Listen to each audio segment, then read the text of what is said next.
It is so good to see all of you. Our moms chose life.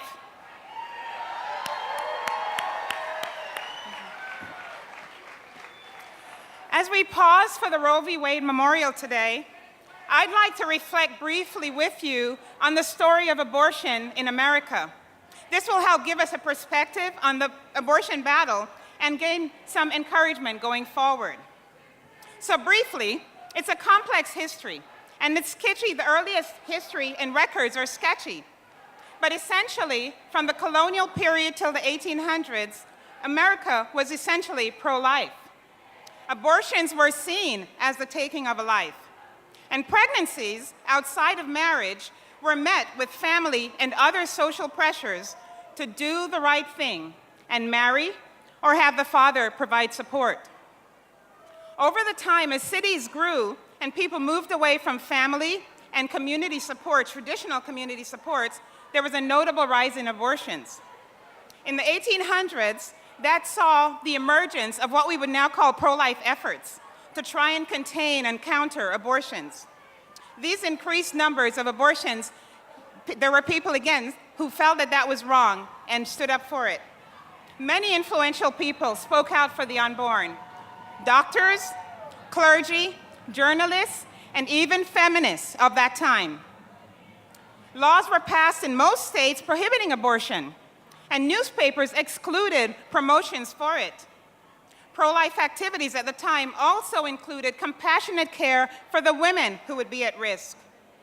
Strategies were developed to help shepherd and direct women and protect them when they came to the cities.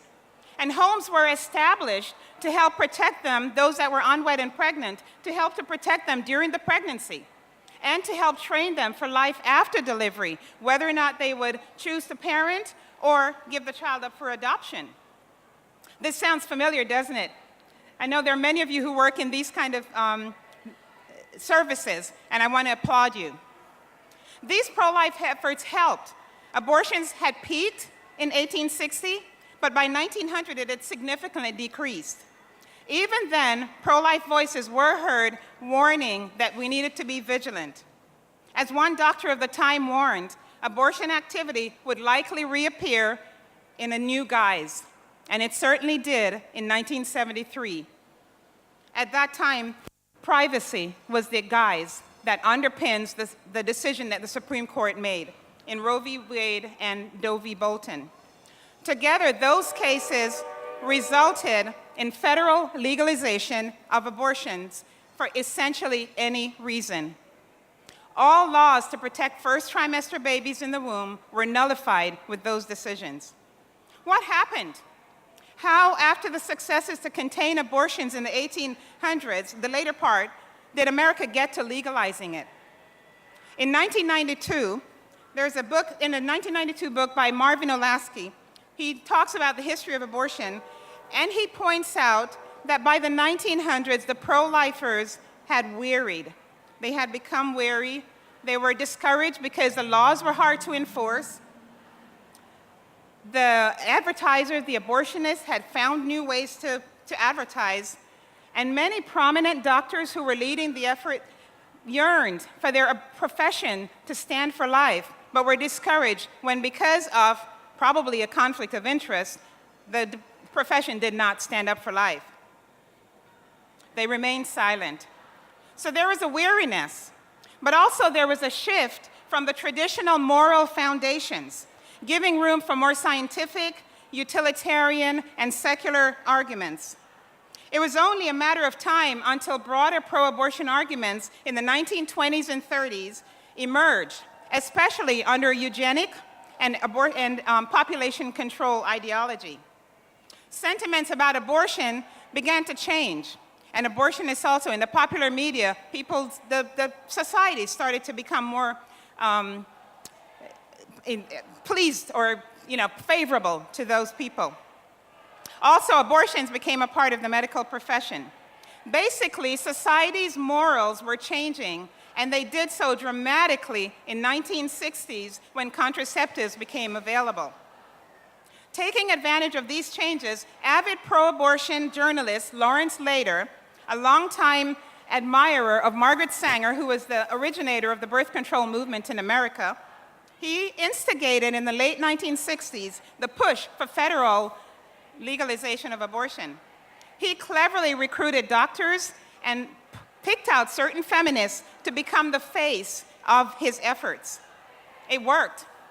Despite some pro-life voices, in a few short years, the Supreme Court majority ruling changed the scorecard of life in America. The visible person, 1. The baby in the womb, 0. So what can we take away from this brief review? Steadfastness and moral foundations do matter. Like our fellow pro-lifers at the turn of the last century saw, abortion can be contained with concerted efforts. Today we can be encouraged because abortions are decreasing nationwide. Okay. Including here in Oregon. Woo. But unlike our pro-lifers then, and I'm not blaming them, we must not grow weary or discouraged as new challenges arise, no matter what the oppositions do. And I believe we must not shy away from our moral basis for protecting babies in the womb. Scientific evidence for continuity of human life from conception on has helped our cause, and it is important that we continue to educate the public on that.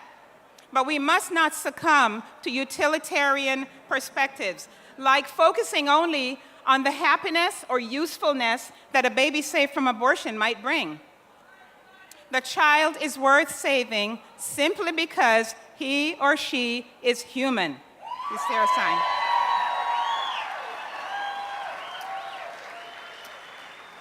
And Creator God, who made all of us in his image, says it's wrong to take innocent lives.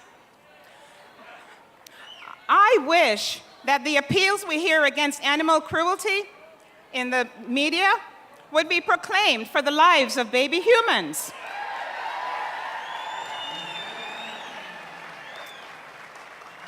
Keeping the moral basis in sight is what helps most of us to remain firm advocates of the unborn and pushes us to simultaneously to find more effective ways to help and reach the moms in need. Recall that in our history, it was when people moved away from their family and social supports that abortions increased.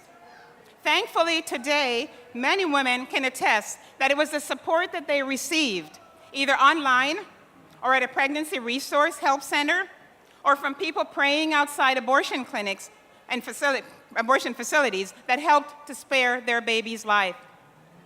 In conclusion, I want to point out that as we stand here today, we're essentially functioning as the conscience of society. We are seeking to keep before the community the wide-ranging tragic effects, we saw that on the screen, of the wrongness and the meanness of the practice of abortion. And we're trying to help others see that everybody involved deserves better. The babies have a God-given right to live. And women need to be empowered to listen to their mother instinct and be freed. They need to be freed from the deception that a child must lose his life so the parents can get ahead. We're not better than those who support abortion. By God's grace, there go we. But God has us living in this time and place to be a shining light for life. So in this good and great work, dear friends, let's shine, and let us not grow weary in doing good, for in due season we will reap if we do not lose heart and do not forget our moral basis. God loves you all. Thank you.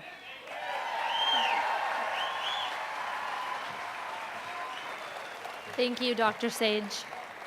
I want to remind you that one really important way that you can get involved on More Than Just Today is by participating in your local 40 Days for Life campaign. There's one right here in Portland that have already saved, what was the last call, 98 babies by being out in front of their sidewalk in front of Lovejoy Sturgis Center. These men and women are just faithfully giving up their time, standing on the sidewalk and just offering to help people in need, because as we know from statistics, women do not choose abortion because it's entertaining or an easy, like, oh, that's like so straightforward and obvious. And I have a hard time connecting to that attitude of like, abortion's so easy and I can't relate to them, because women are suffering in this world. They experience sexual assault, although that is a very low percentage of abortions, and they experience hardship. And I'm so glad to see so many compassionate people staring back at me today that are all wanting to offer hands to these women. And I'm so thankful that 40 Days for Life is making time to go and do that and make a way for us to do that practically. Because that is why we're here, because we are pro-women. We are pro-women's rights. We are pro-choice. In a way, we want everyone to have choice, and that starts in the womb. The right to live and the right to choose starts when humans start. Show me your signs. Where do we begin? Perfect, in the womb.